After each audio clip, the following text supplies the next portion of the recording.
today saw yet another summer-like day with warming temperatures now that we got into a little more sunshine, especially compared to what we saw yesterday. That's just going to continue over the weekend until this cold front will get here. It's going to take a few days, though, not until early next week. So, but when it does bring our next much-needed chance for rain and also a big-time cool down back to more typical early October temperatures here as we head into next week. But in the meantime, until that front gets here, we're going to see temperatures actually going up here for Friday and Saturday, and that will challenge our record-high temperatures. But we'll also have some gusty winds, especially towards the latter half of the weekend.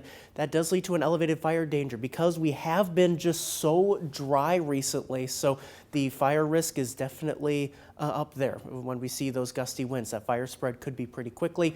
But however, as we head into next week, that cold front comes through and definitely brings those big changes. So in terms of those records, tomorrow forecasting 90, that would tie the record high set back in 1997.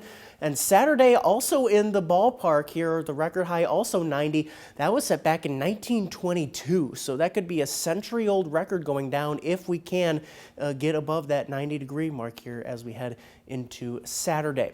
But it will also come with some gusty winds. Tomorrow, just a little breezy in the afternoon. That'll calm down by the time we get to our football games tomorrow night. But Saturday and especially Sunday could see gusts into 30, 35, potentially even some 40-mile-per-hour gusts over the weekend. So that's why you want to be careful if you're doing any kind of outside burning. Avoid it if you can, or just be very careful if you are doing it. We'll see those winds calming down as we head into early next week. But again, talking about that fire danger, the drought monitor just updated this morning does show moderate drought continuing to expand. We saw that eliminated at the end of summer, but now with the very dry start to fall, we've seen it creep right back in again. So just again, bear in mind that elevated fire danger over the weekend. As that cold front approaches here, as we head towards especially Monday, that's when we'll start to see those chances for at least a few showers during the day on Monday, but better chances for any rain, potentially even some thunderstorms, would be Monday night into Tuesday morning. Now, some of the latest models have been trying to push this cold front out a little quicker, so we may see a drier afternoon, maybe even getting into some sunshine.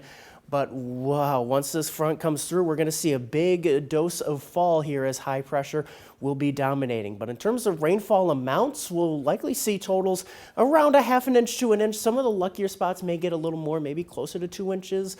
But again, we'll get that forecast refined here over the next few days. But hopefully we can get at least a decent amount of rain because we haven't had any so far this fall, really, and won't have much here. But we do see that chance Monday into Tuesday. But that comes with that big cool down from the 80s to the 60s quickly over a couple of days. Looks like we'll be hanging around in the 60s with those lows in the 40s. Definitely feeling like fall by this time next week, Dylan.